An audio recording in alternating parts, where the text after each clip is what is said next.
எங்கள் சென்னை மாநகரினிலே ஒரு ஏழை குடும்பத்தில் பிறந்து பிரபல பாக்ஸிங் வாதியாராய் வாழ்ந்து இன்று தானாக முடிவு தேடி வாழாமல் போனதேனோ. சார் தான் பாடினாங்க. பாட்டி நான் சாரே தான் பார்த்து நான் பிரமிச்சாடுறேன்.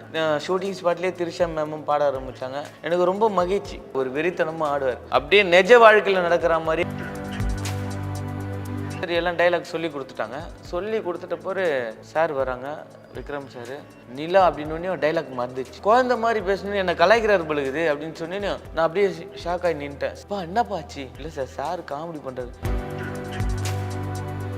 இப்போ தீபங்கள்னு ஒரு சீரியலு, யோகி பாபு அவர்களும் அதில் யோகி பாபு ஆமாம் அவரும் நடிச்சிருப்பாங்க. சாரோட 10 நாள் கால் ஷீட் கிடைக்கல அப்படின்னு சொல்கிற நிறைய பேரை இன்னைக்கு கேட்க முடியுது. அப்பயே உட்காந்து ஜாலியாக பேசினு இருப்போம். இன்னைக்கு நினைச்சாலுமே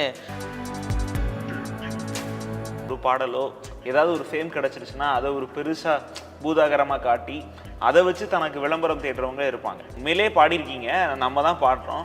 அதை வச்சு விளம்பரப்படுத்திட்டு வாய்ப்புகளுக்கு ஏன் நீங்கள் இடம் கொடுக்கல? என்னன்னா நம்ம போய் நான் பாடியிருக்கேன், நான் பண்ணியிருக்கேன் அப்படின்னு சொல்லும் போது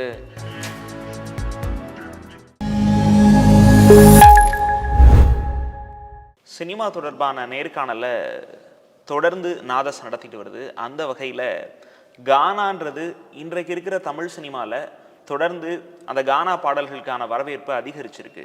அதே சமயம் கானா பாடகர்களும் புதுசாக அறிமுகமாகிட்டே இருக்காங்க. அவங்கள தொடர்ந்து மீடியாக்களும் வெளிக்கொண்டு வந்துட்டே இருக்கு. அந்த விதத்தில் ஒரு முக்கியமான கானா பாடகர், ஒரு முக்கியமான படத்தில் பாடின பாடகர்னு கூட சொல்லலாம். இது தவிர பல படங்களில் குணச்சித்திர கதாபாத்திரமாக, ஒரு டான்ஸராக, இந்த மாதிரி பல விஷயங்கள் பண்ணிட்டு இருக்க ஒருத்தரை இன்னைக்கு நம்ம அடையாளப்படுத்த போகிறோம். வணக்கம் கானா ஃபெஃப்சி தாஸ். வணக்கம் சார். உங்களுக்கு கானா அப்படியே சின்ன வயசுலேருந்தே வரணும் அப்படின்னு ஒன்று சொல்லுவாங்க. சில பேருக்கு அப்படி வந்திருக்கும். உங்களுக்கு கானா மேலே பற்று எப்போ வந்துச்சு? நீங்கள் எப்போ கானா பாட ஆரம்பிச்சிங்க? சிறிய வயதில் நிறைய கானா பாடகருங்க முன்னோர்கள் நம்ம வீட்டாண்ட பாடுவாங்க.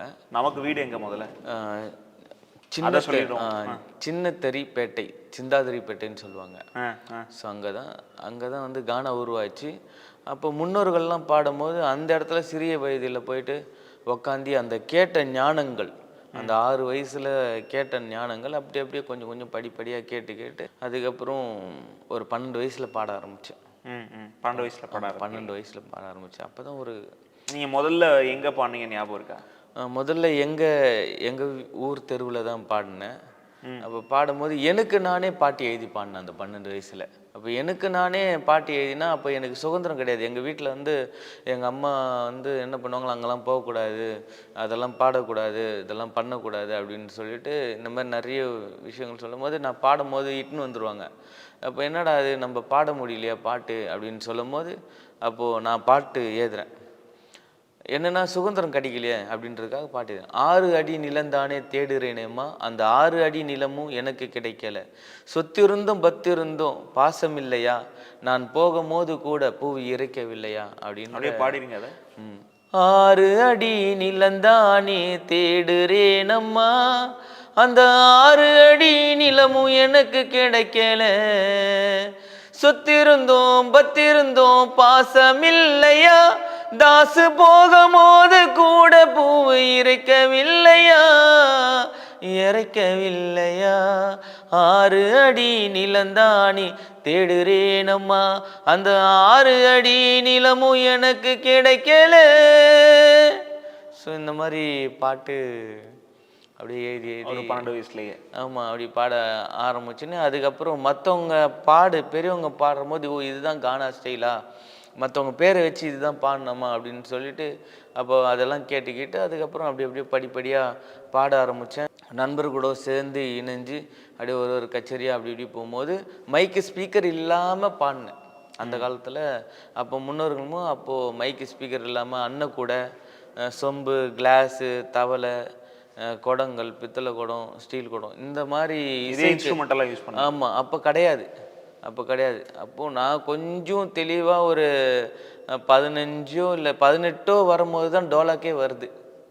அப்போ டோலாக் வருது. டோலாக்கு, அதுக்கப்புறம் தபலா, அதுக்கப்புறம் ஹார்மோனியம், அதுக்கப்புறம் ஒரு ஒரு இன்ஸ்ட்ருமெண்ட்டாக போட்டு கொஞ்சம் கொஞ்சமாக அப்புறம் இசைக்கருவியில் முன்னோர்கள் தான் வாசிக்கிறாங்க. அதுவும் கொஞ்சம் கொஞ்சம் முன்னோர்கள் வந்து அப்படி இப்படி பண்ணும்போது அதில் அந்த தாளத்தோட அந்த இசைக்கருவியோட பாடும்போது சுதியும் தாளத்தோட பாடணுன்றது கொஞ்சம் கொஞ்சம் அப்படியே கொஞ்சம் கொஞ்சம் கற்றுக்கிட்டு அதுக்கப்புறம் ஹார்மோனியம் பொட்டி சிட்டியப்பான்னு சொல்லிட்டு ஹார்மோனியம் பொட்டி வாசிப்பாங்க, தண்டராஜப்பா இவங்கெல்லாம் வாசிப்பாங்க. அப்போ அவங்களோட இசையில் அந்த பாடும்போது கொஞ்சம் கொஞ்சம் ஞானங்கள் கொஞ்சம் கொஞ்சம் அறிவு ஆற்றலை நாங்களே வளர்ந்துட்டு அப்படியே பாட ஆரம்பிச்சு தான் கானா. அப்படிதான் ஆரம்பிக்குது. இப்போ நீங்க அப்படியே கரண்ட் சினாரியோக்கு வருவோம். பூலோகத்துல அது ஒரு எமோஷனலான படத்திலே ஒரு எமோஷனலான இடமா இருக்கும். அந்த காட்சி அப்பதான் உங்க பாடல் நீங்க பாடின பாட்டு வரும். அதை பாடி காமிங்களா?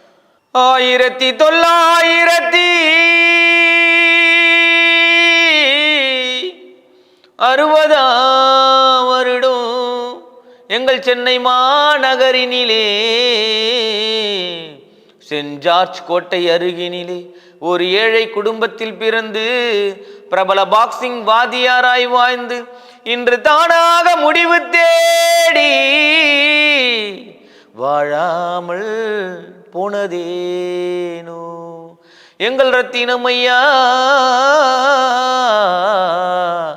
நீ சாகும்போது யாரை சொல்லி அழைத்தாயா? அப்படியே இங்கே கடத்துற மாதிரி இருக்கு. அது படத்துல காட்சியோட வரும்போது எவ்வளவு வழிகளை தந்திருக்கோம் அப்படின்ற ஒரு விஷயம் இருக்கு. அப்படியே உணர்வை கடத்துற ஒரு விதமா இருக்கு. இன்னொரு விஷயம் இப்போ நான் உங்ககிட்ட கேட்கணும்னு நினைக்கிறது, இந்த கானா பாடல்கள்லாம் அதில் வர வார்த்தைகள்லாம் புரியாது அப்படின்னு ஒரு பார்வை இருக்கும். அப்படின்னா என்னன்னே நமக்கு தெரியாது, ஆனால் அதை கொண்டாடுவோம். இப்போ நீங்கள் இந்த பாடலில் பார்த்தீங்கன்னா வரிகளும் சரி எதுவுமே புரியாத மாதிரியான வார்த்தைகள் இடம்பெறலை, எல்லாமே வலியை கடத்துது, ஆனால் கானாவா வருது, அவ்வளோதான். வருகிற அந்த பாடலுடைய மொழி வந்து ஒரு விதம் வந்து கானாவா இருக்கே தவிர வார்த்தைகள்ல எதுவுமே இல்லாம இருக்கு. இது எப்படி சாத்தியமானது? என்னன்னா ஒரு ஒரு கவிஞர்கள் எழுதுற பொறுத்து தான் மக்களுக்கு என்ன கொடுக்கணும்னு ஆசைப்படுறோமோ அப்போ இந்த படத்துக்கான வரிகள் அந்த காட்சிக்கான வரிகள் இப்போ அந்த காட்சிக்கான வரிகளில் போயிட்டு புரியாத வார்த்தைகள் போட்டால் அந்த செவிகளுக்கு போய் அந்த மனசு வந்து அந்த பாட்டு வெற்றி பெறாது. அப்போ இந்த காட்சிக்கான வரிகள் ஏதுன்னா விஜயசாகர் சாருக்கு தான் நன்றி சொல்லணும். அவ்வளோ அருமையாக எப்படி சொல்கிறதுனா பல முறைகள் பல வரிகளை எழுதினார் இந்த பாடலுக்காக. கிட்டத்தட்ட 10 சரணம் 10 பல்லவி இந்த மாதிரி ரொம்ப கஷ்டப்பட்டு எழுதினார். எழுதி கிட்டத்தட்ட 1 மாதம் ரெக்கார்டிங் இந்த பாட்டு. 1 நாள் 2 நாளில் 1 மாதம். இன்றைக்கி பாடுவோம், நாளைக்கு சரி இருக்கா பார்ப்போம், நாளைக்கு சரி இருக்கா பார்ப்போம், இல்லை வரி சரியில்லை திரியும் வரி எழுதுவார், அப்புறம் திரியும் கூப்பிடுவாங்க, திரியும் பாடுவோம், திரியும் ஒத்திகை நடக்கும், இப்படியே மாற்றி மாற்றி. அப்புறம் ப்ரொடியூசர் சாரை வந்து சாட்டிஸ்ஃபேக்ஷன் சந்தோஷப்படுத்தணும், டைரக்டர் சாரை சந்தோஷப்படுத்தணும், மியூசிக் டைரக்டர் வந்து ரொம்ப ஸ்ரீகாந்த் தேவா அண்ணா ரொம்ப கஷ்டப்பட்டு இதை ஹைலைட் பண்ணணும் அப்படின்றனால ரொம்ப கஷ்டப்பட்டு இன்றைக்கி ஒரு பொக்கிஷமாக அந்த பாட்டு இருக்குது வந்து அதுக்கு அந்த வரிகள் தான். ஸோ அந்த வரிகள் போட்டதுனால தான் இப்படி இது. இப்போது வேறு வரிகள் எப்படி சொல்கிறதுனா, நீ போனையா ஊருக்குள்ள ரொம்ப தூரமா இப்படின்னா அது என்னடா இது ஏதோ ஒன்று பாடுறான் என்ன பாடுறான் அப்படின்னு. அப்போ அதுக்கான வரிகள் தான் அது. ரொம்ப ஆப்டா ஒரு டீமா அமைஞ்சனால உங்களுக்கு. ஆமாம் ஆமாம் ஆமாம், அது ஒரு பெரிய பொக்கிஷமான டீம், எனக்கு கிடைச்ச ஒரு வரலாறுன்னு ஒரு டீம். ஜெயம் ரவி சார் மனசுல பூலோகம் படம் ரொம்பவே முக்கியமான படம். அவரே நிறைய இடத்துல சொல்லியிருக்காரு. மீன்ஸ் நான் போட்ட எஃபோர்ட் நிறைய அப்படின்ற விஷயத்த அவரே வெளிக்காட்டியிருக்காரு. இந்த படத்துக்கு இவ்வளோ பண்ண வேணாம்லாம் நிறைய பேர் சொன்னாங்க, ஆனால் நான் பண்ணணும்னு நினச்சேன். அப்படி இருக்கும்போது பூலோகம் அவர் மனசுல நீங்காத இடம் பெற்ற படம் அவர் கெரியர்லன்றது நமக்கு தெரிய வருது. அப்படி இருக்கும்போது அவர் இந்த பாடலை கேட்டு ஏதாவது உங்ககிட்ட பேசினாரா? அந்த மாதிரி ஏதாவது நடந்துச்சா? நடந்துச்சு, ரொம்ப சந்தோஷமான சுவாரஸ்யமான நடந்துச்சு. நல்லா பாடியிருக்கீங்க, சூப்பராக இருக்குது சொன்னார். அப்போது திடீர்னு ஒரு யூடியூப் சேனல் வருது ஸ்டுடியோவில், ஸ்ரீகாந்த் தேவா அண்ணாவுடைய ஸ்டுடியோவில். அப்போ எங்கள் 3 பேரையும் எடுக்கிறாங்க. அப்போ அந்த பாட்டு பாட சொல்கிறாங்க. நான் நான் மறந்துட்டேன், அன்றைக்கி இருக்கிற காலகட்டத்தில் நான் மறந்துட்டேன். சார் தான் பாடினாங்க. பாட்டி நான் சாரே தான் பார்த்து நான் அதை பிரமிச்சாடுறேன். அப்படியே ஒன்றா திருலகேணி மார்க்கெட்டில் தவுலத்தானி நடந்தா ரிஸ்கான ரவுடிஸ் எல்லாம் பாடுறாரு. பாடுங்க, நீங்கள் தான் பாடுனீங்க, நீங்கள் தான் பாடணும், பாடுங்க அப்படி. சார் தெரில சார், என்ன தெரியலையே அப்படின்னு சொல்லிட்டு அப்புறம் சார் பாட ஆரம்பித்தார். ஷூட்டிங் ஸ்பாட்லேயே திரிஷா மேமும் பாட ஆரம்பித்தாங்க. எனக்கு ரொம்ப மகிழ்ச்சி. பரவாயில்ல, சார் கூட ஒர்க் பண்ணது பரவாயில்ல, இவ்வளோ அந்த பாட்டு ஹிட்டானது அவங்க வார்த்தையால் அந்த பாட்டு வரும்போது எனக்கு ரொம்ப மகிழ்ச்சி தந்தது. ஸோ அன்னிலேருந்து சாரை பார்க்க முடியல. ஸோ சார் பிஸியாக இருக்காங்க. சரி, 2வது சார் வந்து எனக்கு வாய்ப்பு தருவார் கூப்பிட்டு அப்படின்றதான் வெயிட் பண்ணிருக்கேன். எங்கே இருக்கார் தெரில சார். ஸோ அதனால் ரொம்ப ட்ராவல் ஆயிடுச்சு. சார் கூட வந்து பண்ணதுனால அவரே ரொம்ப சந்தோஷப்பட்டார். என்னன்னா சார் அந்த எவ்வளோ படம் பார்த்தாலும் அந்த பூலோகம் படம் தான் இன்றைக்கி வரைக்கும் எனக்கு நிற்கிது. நிறைய படம் சார் நடிச்சிருப்பாங்க. இன்றைக்கி அவ்வளோ எஃபர்ட் போட்டு அந்த பாட்டுக்கு அந்த பீஜத்தில் ஆடுவார், ஒரு வெறித்தனமாக ஆடுவார். அந்த காட்சியெல்லாம் என்னாலே மீள முடியாது. அப்படியே நிஜ வாழ்க்கையில் நடக்கிற மாதிரியே இருக்கும் எனக்கு. அப்படியே என்ன நிறைய பேர் கேட்டாங்க, எந்த ஊரில் ஷூட்டிங் எடுத்தாங்க அப்படின்னு. ஸ்டுடியோப்பா அப்படின்னு சொன்னேன். ஸ்டுடியோவா அது? என்னப்பா நம்ம ஊரில் எடுத்த மாதிரியே இருக்குது அப்படின்னு. ஸோ அந்த மாதிரி ஒரு நல்ல தருணம் கிடச்சிது சார் கூட எனக்கு. இந்த விஷயம் பேசும்போது சார், இப்போ இந்த ஒரு கானா பாடல் பாடுறாங்க, பாடினதுக்கப்புறம் அதை வச்சுட்டு நிறைய ஷோஸ் வருது, நீங்கள் பார்த்துருப்பீங்க. இப்போ கானாக்குனே ஷோஸ்லாம் இருக்குது, சேட்டலைட்லேருந்து யூடியூப் வரைக்கும் தனியாக கவர் பண்ணுறாங்க. அந்த மாதிரி எதுலேயும் உங்களை பார்க்க முடியலையே. ஏன்னா பூலோகம்ன்றது ஜெயம் ரவி சார் நடித்த படம்ன்ற போது அதுக்கான வரவேற்பு அது நிறைய பேரை கவனிக்க வைக்குது, திரைக்கு வந்திருக்கு அந்த படம். அப்படி இருக்கும்போது நீங்கள் அது சம்மந்தமாக இன்டர்வியூஸில் உங்களை பார்க்க முடியலையே ஏன்? என்னென்னா நான் அவ்வளோ வந்து எங்கேயும் போய் யார்கிட்டையும் பப்ளிசிட்டி பண்ணுறதில்ல. தெரிஞ்சவங்களுக்கு மட்டும் கூப்பிடுவாங்க நிகழ்ச்சி, அவங்களுக்கு மட்டும் போயிட்டு வராங்க. நம்ம கூப்பிட்றாங்கன்றது ஏன் கூப்பிட்றல, எது கூப்பிடல அதெல்லாம் நம்ம கேட்குறதில்ல. நம்மளும் போய் சொல்லி கேட்குறதில்ல. ஸோ தெரிஞ்சவங்களே வாய்ப்பு கொடுத்தா நான் எல்லாருக்குமே நிகழ்ச்சி போவேன். இப்போ என்ன பார்த்தீங்கன்னா சூப்பர் சிங்கரில் நிறைய தெரிஞ்சவங்க இருக்காங்க, சரிகமாவில் தெரிஞ்சவங்க இருக்காங்க, இன்னும் நிறைய நிகழ்ச்சியிலலாம் தெரிஞ்சவங்க இருக்காங்க. நீங்கள் சொல்கிறதுலாம் முக்கியமான ஷோஸாக இருக்கே. ஆமாம், தெரிஞ்சவங்க இருக்காங்க. பட் கூப்பிடலாம், ஒய் நாட்? அவங்க எதுக்கு கூப்பிடலன்னு நம்மளுக்கு தெரியல. ஸோ நமக்கு எல்லா விஷயங்களும் நம்ம வந்து எல்லார் மாதிரியும் ஆடணும், பாடணும், எல்லாமே ஆசை தான். மக்களுக்கு நல்ல பாடல் கொடுக்கணும், டிஃப்ரெண்ட் சாங் கொடுக்கணும்னு ஆசை தான். பட் ஏன் அவங்க கூப்பிடலன்னு எனக்கு தெரில. அதனால கூப்பிட்டா போகலாம். உங்களை யாரும் ரீச் பண்ணல? ஆமாம், ரீச் பண்ணல. இப்போது முதல் முறையாக நீங்கள் தான் இப்போ தான் இன்டர்வியூ கொடுக்குறேன். நம்ம சேனல் தான் முதல் முறையாக. பூலோகம் படம் வந்து பல வருஷம் ஆச்சு. ஆமாம், இப்போ தான் இன்டர்வியூவே கொடுக்குறீங்க. ஆமாம், என்னை யாருக்கும் தெரியலன்னா நீங்கள் இப்போ ஆய்வு பண்ணி இப்போ நீங்கள் ஏதோ ஒரு தேடல் ஏதோ பாட்டு கேட்டிருப்பீங்க. ஸோ இவர் எடுக்கலாமன்றதுனால இப்போ என்னை அண்ணன் கௌரி சங்கர் சார் மூலிமா இப்போ என்னை கூப்பிட்ருக்கீங்க. ஸோ இப்போ வந்திருக்கேன். ஸோ இந்த மாதிரி நிறைய பேர் ஆய்வு பண்ணி என்னை கூப்பிட்டாங்கன்னா ஸோ என் லைஃப் வந்து அவங்களால, மனுஷன் தானே கடவுள், அதனால் அவங்க மூலியமாக நம்பிக்கல. நான் எல்லாரையும் சொல்லலை, நான் பொதுவாக ஒன்று சொல்கிறேன். ஒரு பாடலோ ஏதாவது ஒரு ஃபேம் கிடச்சிருச்சுன்னா அதை ஒரு பெருசாக பூதாகரமாக காட்டி அதை வச்சு தனக்கு விளம்பரம் தேடுறவங்க இருப்பாங்க. நீங்கள் அந்த மாதிரி செய்யலை. நான் கேட்குறத விட நீங்கள் உண்மையிலே பாடியிருக்கீங்க, நம்ம தான் பாடுறோம், அதை வச்சு விளம்பரப்படுத்திட்டு வாய்ப்புகளுக்கு ஏன் நீங்கள் இடம் கொடுக்கல? விளம்பரம் வந்து என்னென்னா நம்ம போய் நான் பாடியிருக்கேன், நான் பண்ணியிருக்கேன் அப்படின்னு சொல்லும் போது சரி சரி பண்ணியிருக்கியா, சரி நான் கூப்பிட்றேன் அப்படின்றவங்க நிறைய பேர் கேட்டிருக்கேன், வாய்ப்பு கேட்டிருக்கேன். சரி நான் கூப்பிட்றேன் அப்படின்னு சொன்னவங்க, அவங்களுக்கு ஒரு வேளை வாய்ப்பு கிடைக்கலையோ அப்படின்னு நான் நினச்சிக்கிறேன். ஸோ அவங்களுக்கு வாய்ப்பு கிடைச்சதானே என்ன கூப்பிடுவாங்க. அவங்களுக்கே வாய்ப்பு கிடைக்கலன்னா என்னை எப்படி கூப்பிடுவாங்க? அப்போது அவங்களுக்கு இத்தனை வருஷமாக அவங்களுக்கு வாய்ப்பு கிடைக்கல, அதனால் என்னை கூப்பிடலன்றது நான் டிஸ்டர்ப் பண்ண மாட்டேன் யாரையும். ஒன்ஸ் இப்போ நம்ம வந்து என்னை கூப்பிடுப்பா அப்படின்னா ஒரு தடவை கூப்பிடுவேன். அதுக்கப்புறம் நம்ம இந்த விஷயம் பேசும்போது நீங்கள் பாடகர் அப்படின்ற அடையாளம் மட்டும் இல்லாமல் நிறைய இடத்துல நடிச்சிருக்கீங்க. நீங்கள் எந்தெந்த படத்தெல்லாம் நடிச்சிருக்கீங்க? ஏன்னா ஒரு கட்டுறது தமிழ், தெய்வ திருமகள், அந்த மாதிரி தெய்வ திருமகன், இந்த படங்கள்லாம் வந்து முக்கியமான ஹீரோஸோட படங்கள். அங்கங்கே இருந்தாலும் இப்போ நீங்கள் சொன்னாதான் இவர் தானா அவர் அப்படின்னு மேட்ச் பண்ணி பார்க்க முடியும். கண்டிப்பாக. அந்த படம் வந்து கரீம் சார்ன்னு சொல்லிட்டு ஏஜென்ட்டு, அவர் ஃபோன் பண்ணாங்க. அவங்க இன்னைக்கு இல்லை. ஃபோன் பண்ணாங்க, இந்த மாதிரி ஒரு ரோல் இருக்குப்பா, உன்னை கூப்பிட்றோம், நீ ரெடியாரு அப்படின்னு சொல்லிட்டு சொன்னாங்க. எந்த படத்துக்கு? தெய்வ திருமகள். அப்போ நான் வீட்டில் வந்து ஆக்சுவலாக நான் காலையிலே ரெடி ஆகிடுவேன். எப்பவுமே காலையில் 6 o'clock ரெடி ஆகி வீட்டில் பேப்பர் படிக்கிறது, புத்தகம் படிக்கிறது, இந்த மாதிரி சில விஷயங்கள்லாம் பண்ணுறத காலையிலே இது பண்ணுவேன். அதுக்கப்புறம் திடீர்னு நாளைக்கு தானே ஷூட்டிங் சொன்னாங்க, சரின்னு சொல்லிட்டு நான் ரெடியாகி உட்காந்துருக்கேன். திடீர்னு ஃபோன் வருது 8 o'clock, தம்பி இந்த மாதிரி நீலங்கரை பீச்சுக்கு வாங்க சீக்கிரம் அப்படின்னு சொல்லிட்டு. சரி நான் என்ன பண்ணேன், பஸ்ஸை பிடிச்சிட்டு அதுக்கப்புறம் இல்லைங்க பஸ்ஸில் ஏன் வரீங்க, ஆட்டோவில் வாங்க, ஆட்டோ பிடிச்சிட்டு நீ நேராக போனோன்னையும் விஜய் சார் இருக்கார், விஜய் சார் இருக்கார். அப்புறம் சொன்னாங்க இவருக்கு வந்து டேரக்டர் விஜய் சார் இருக்காங்க, இப்போ வா தம்பி அப்படின்னு சொல்லி நிற்க வச்சு டைலாக் சொன்னாங்க. என்னதே அப்படின்னு. அப்புறம் விக்ரம் சார் வந்து சொல்லுவார், நிலான்னு சொல்லுவார், என்ன வேணும் அப்படின்னு. ஸோ இந்த மாதிரி அப்போ டைலாக் சொல்லும்போது சரி எல்லாம் டைலாக் சொல்லி கொடுத்துட்டாங்க. சொல்லி கொடுத்துட்ட பிறகு சார் வராங்க, விக்ரம் சார். நான் ஆர்யா சார் தான் உட்காந்துக்கிறாங்கன்னு நினச்சிட்டு சேரில் நினச்சிட்டு லாங்லேருந்து பார்க்கும்போது ஆர்யா சார் தான் உட்காருன்னு சொல்லிட்டு நான் வேகமாக போயிட்டேன். லுங்கிலாம் கட்டி ஸ்பாட்டுக்கு போய் அங்கே கேமரா முன்னாடி நின்றுட்டேன். அப்புறம் பார்த்தா விக்ரம் சார் வராரு. வந்தோடனையும் என்னோடய டைலாக், ஃபஸ்ட்டு டைலாக், என்னது அப்படின்னு நிலா அப்படின்னோடனே டைலாக் மறந்துச்சு. அவர் எப்படி நடிக்க போகிறாருன்னு எனக்கு தெரியல. ஆமாம், குழந்த மாதிரி பேசணுன்னு என்னை கலாய்க்கிறார் பழுகுது அப்படின்னு சொன்னேன்னு நான் அப்படியே ஷாக் ஆகி நின்ட்டேன். சார் டைலாக் பேசணும். என்ன விஜய் என்ன சார் நல்லா பேசுவார் சார், நல்லா நடிப்பார் சார், இப்போ ஃபுல்லாக பேசினார் சார் அப்படின்னு. அது பா என்னப்பா ஆச்சு? இல்லை சார், சார் காமெடி பண்ணுறாரு. ஐயோ அவர் நடிப்பே அவர் தான்ப்பா, படம் முழுக்க அப்படிதான்ப்பா பண்ணுவார். அப்படியே சார் எனக்கு தெரியாது சார் அப்படின்னு. அதுக்கப்புறம் மானிட்ரின்ட்டு எதுவும் இல்லை, ஒரே டேக்கு தான்.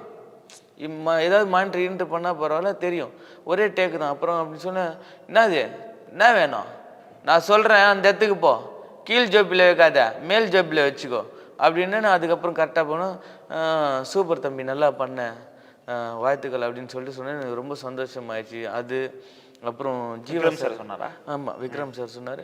அப்புறம் ரொம்ப தேங்க்ஸ் சார். அதுக்கப்புறம் அப்படியே எல்லாமே ஒன்ஸ் தான், ரெண்டாவது ஃபாலோ பண்ண முடியாது யாரையும். ஏன்னா எல்லாமே பிக்கஸ்ட்டு, எல்லாம் பெரிய பெரிய ஜாம்பவங்கள, அவங்களெலாம் நம்ம எட்ட முடியாது. எட்டுறதுக்கு நம்ம கொஞ்சம் கஷ்டப்படணும். ஸோ அப்புறம் ஜீவா சாரோட படத்தில் டப்பிங்கில் என் கூட தான் இருந்தார், கட்டுத்தம். ஆமாம், ஜியோ நீங்கள் சொல்கிற படங்கள் எல்லாமே நீங்கள் நினச்சி பாருங்களேன். பூலோகம் ஜெயம் ரவி சாரோட கஷ்டப்பட்ட முக்கியமான படம்னு அவரே சொல்லியிருக்காரு. ஆமாம், தெய்வ திருமகள் எப்படி படம்ன்றது நமக்கே தெரியும். அந்த நடிப்பெல்லாம் பார்த்து கட்டுறது தமிழ். இன்னைக்கு ஜீவா சார் கட்டுறது தமிழ் மாதிரி இன்னொரு படம் பண்ணணும்னு இங்க பல ரசிகர்கள் ஆசைப்பட்டு. அந்த படத்துல மாரி செல்வராஜ் அண்ணா அசிஸ்டண்டா இருந்தார். அந்த டைலாக் பேசும்போது முருகன் அண்ணன் ஒருத்தர் இருந்தார். ஆமா ஆமா, அதுல நடிக்க கூட செஞ்சிருப்பாரு மாரி செல்வராஜ். அப்போ அந்த முருகன் அண்ணன் தான் நான் எப்பவுமே ஷூட்டிங் ஸ்பாட்டுக்கு போனேன்னா காலையில உள்ள போனோடனையும் இறைவா எனக்கு நல்ல டைலாக் கிடைக்கணும், நல்ல சீன்ஸ் கிடைக்கணும், இப்படி தான் சொல்லி ப்ரேயர் பண்ணுவேன். இன்றைக்கி ஏதாவது ஒரு டைலாக் ஏதாவது கொடுத்துடணும். க்ரௌடு நிறைய இருக்கும், 1000 பேர் 200 பேர் 300 பேர் 50 பேர் இவ்வளோ க்ரௌடு இருக்கும் அப்படின்னு சொல்லிட்டு. அப்போ நான் சரி முருகா அண்ணா கிட்ட போயிட்டு, அண்ணா நான் நல்லா நடிப்பேண்ணா, எனக்கு ஒரு டைலாக் கொடுங்கண்ணா அப்படின்னு. அப்படியே தம்பி சரி கூப்பிட்ற அப்படின்னு சொல்லிட்டு அந்த க்ரௌடில் நின்னோடனையும் தம்பி இங்கோ அப்படி உன் பேர் நான் தாஸ் அப்படின்னு. சரி ஓகே, இந்த மாதிரி சார் வருவார், இந்த மாதிரி டைலாக்கு சொல்லு அப்படின்னு. நீ வாங்குறியா நான் வாங்குவா தள்ளு தள்ளு அப்படின்னு அந்த கவுண்டரில் ஒரு சீன் வரும். அந்த டிக்கெட்டு அவர் ஃபுல்லாக அந்த ஆணியிலே அடித்து அப்படியே சாகடிச்சிடுவாங்க சார் அப்போ என்னை மறைச்சி பார்ப்பார், எங்கே நம்மளை போட்டு தள்ளுற போகிறாரு சொல்லிட்டு அதே ஷாட்டோட அப்படியே பேக் அவுட் வாங்குவேன். அது ஒரு அருமையான காட்சி, நல்ல சீன், படத்துலேயே நல்ல சீன். சார் 5 ரூபா தான் இருக்குது, இது இருந்தால் தான் நான் ஊருக்கு போய் சேர முடியும், வேறு இல்லை அப்படின்னு சொல்லும்போது அந்த ஒரு காட்சி எனக்கு அந்த நேரத்தில் அமைஞ்சது எனக்கு பெரிய விஷயம். ஜீவா சார், விக்ரம் சார், இவங்களோட முக்கியமான படங்கள்ல இருந்து நீங்கள் ஆரம்பிச்சிருக்கீங்க. ஆமாம், அப்புறம் அமீர் சார் நடித்த படம் யோகின்னு ஒரு படம். யோகி, ஆமாம், அதுலேயும் ஒரு டைலாக் இருக்குது. அமீர் சார் பாராட்டினார் என்ன, அது மறக்க முடியாத தருணம். ஓப்பனிங் சாங்லேயே ஷார்ட்டு, அந்த மாண்டிஷன்லேயே நேம் வரும் பார்த்தீங்களா, அப்படியே நான் பரமசிவம் ஏதாவது வச்சுன்னுக்கிறியா இல்லை கல்லாவை காலி பண்ணிட்டு சும்மா வச்சுன்னுக்கிறியா, ஏ சிஷ்யா சீக்கிரமா போடுறா, இப்படி ஒரு ஷார்ட்டு.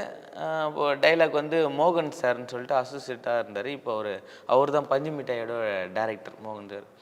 அவர் ரொம்ப நெருக்கமாகி இப்போயும் உங்கள் டைலாக் டெலிவரியிலே தெரியுது, பேசும்போது ஒரு டோனில் இருக்குது, டைலாக்னோடனே வேறு முகமாக மாறிடுறீங்க.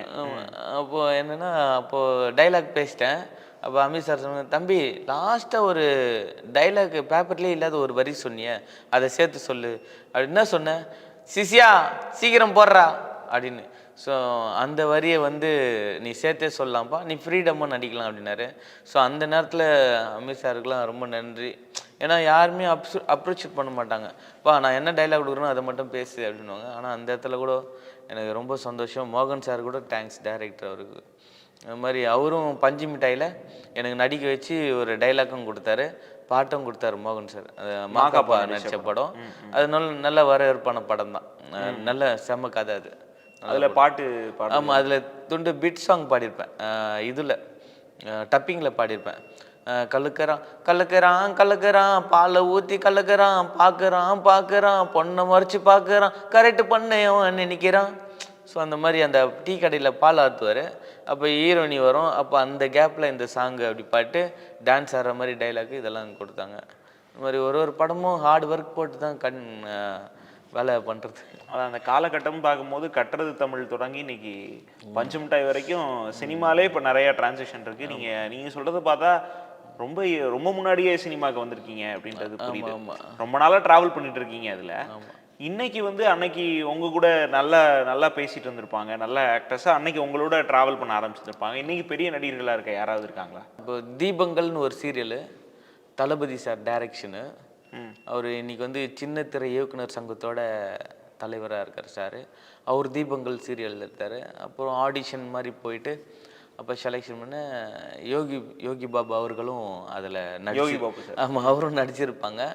2 பேரும் ஃப்ரெண்ட்ஷிப்பாக அதில் அவர் ஒரு ஆப்னண்ட்டு வில்லன் கூட இருப்பார், நான் ஹீரோ கூட இருப்பேன். அது ஒரு ஒரு 2 இயர்ஸ் 2.5 இயர்ஸ் 2 வருஷம் நல்லா நடித்து பண்ணோம். அது ஒரு நல்ல இனிமையான தருணம், மறக்க முடியாத ஒரு நாட்கள் அந்த நாட்கள்லாம். நிறைய சீரியல்ஸு, பராசக்தி, அப்புறம் யாம் இருக்க பயமேன்னு சொல்லிட்டு விஜய் டிவியில் சீரியல், மகாலட்சுமி நடிச்சிருப்பாங்க. மகாலட்சுமி, அப்புறம் பாபு சார் அண்ணா, நம்ம அண்ணா தான், அவங்க நடிச்சிருப்பாங்க. அதில் வந்து தேவியான வள்ளியோட மலைவாசியோட தலைவரோட கூட இருக்கிற ஒரு கேரக்டரு. அது நல்லா அருமையாக நடிச்சிருப்பேன், ஸ்லாங்கோட, கோயம்புத்தூர் ஒரு மலைவாசி ஸ்லாங்கோட நடிச்சிருப்பேன். அது நல்லா எனக்கு வரவேற்பு தந்தது, நல்ல ஆரோக்கியத்தை தந்தது அந்த படம் எனக்கு. நீங்க யோகி பாபு சார் கூட நடிச்சிருக்கீங்க, அந்த விஷயம் சொன்னீங்க. அதுவும் 1 நாள் 2 நாள்ல 2 வருஷம் ஷூட்டிங்கும் போது தீபங்கள் பெரிய விஷயம். இன்னைக்கு சாரோட 10 நாள் கால் ஷீட் கிடைக்கல அப்படின்னு சொல்ற நிறைய பேரை இன்னைக்கு கேட்க முடியுது. சார் 10 நாள் கால் ஷீட் கிடைக்கலப்பா சார்ட்ட அப்படின்னு. இந்த மாதிரிலாம் சினிமா வட்டாரங்களில் பேசிட்டு இருக்காங்க. அவர்கிட்ட கால் ஷீட் வாங்கிட்டு தான் அடுத்தது அப்படின்லாம் பேசிட்டு இருக்காங்க. இந்த விஷயம் பேசும்போது இன்னைக்கு அவரோட டைமிங்லாம் தேட்டரில் அவ்வளோ ஒர்க் அவுட் ஆகுது. நீங்கள் பார்த்துருப்பீங்கன்னு நினைக்கிறேன். அவர் ஏதாவது கவுண்டர் கொடுத்தாங்கன்னா தேட்டரில் குலுங்கி சிரிக்கிறாங்க கவுண்டருக்கு. கண்டிப்பாக. அன்னைக்கு அந்த டைமிங்லாம் உங்களால் நோட் பண்ண முடிஞ்சா அவர் டைமிங்கில் அடிக்கிறாரு? ஆமாம், அப்பயே உட்காந்து ஜாலியாக பேசினு இருப்போம். ஆமாம், இவர் பெரிய பணக்கார வீட்டு பிள்ளை, இந்த மாதிரி நடுவில்லாம் கவுண்டிங் அடிப்பார். அப்போ வசந்த் அண்ணா, பார்த்தசாரதி அண்ணா 2 பேர் இருப்பாங்க. அவங்க தான் ஹீரோ வில்லனு. அவங்க 2 பேருக்கு நாங்கள் 2 பேர். ஆமாம். இந்த லஞ்சில் டைமில் உட்காந்து பேசினு இருப்போம் ஜாலியாக. அதுக்கப்புறம் ஷூட்டிங் முடிஞ்சோடனே வசந்த் அண்ணா காரில் தான் நாங்கள் எல்லாருமே போவோம். ஒரு நல்ல எப்படி சொல்கிறது, காலையில் பஸ் ஏறில் வருது, அங்கேருந்து பஸ்லேருந்து போகிறது, ஒரு இனிமையான வாழ்க்கை. அது இன்னைக்கு நினைச்சாலுமே அப்படி நினைவுகள் இருக்குது. அது ஒரு அருமையான தருணம். ஸோ ஒரு நல்ல நண்பன் கூட நான் ட்ராவல் பண்ணதை ஒரு சந்தோஷமாக நினைக்கிறேன். ஸோ ஒரு எப்படி சொல்கிறது, மனுஷன்தான் கடவுள் அப்படின்ற மாதிரி ஒரு நல்ல ஃப்ரெண்டு கூட ஒரு ட்ராவல் பண்ணதை அருமையாக நினைக்கிறேன். இன்றைக்கி ட்ராவல் பண்ண முடியலன்னே கொஞ்சம் கஷ்டமாக இருக்குது. ஏன்னா அவர் ஒர்க்கு அந்த மாதிரி இருக்குது இல்லையா, அவரோட பீக்கு. ஆமாம். அதனால் சரி, அவரை நம்ம டிஸ்டர்ப் பண்ண விட அவர் வேலை அவர் பார்க்குறாரு.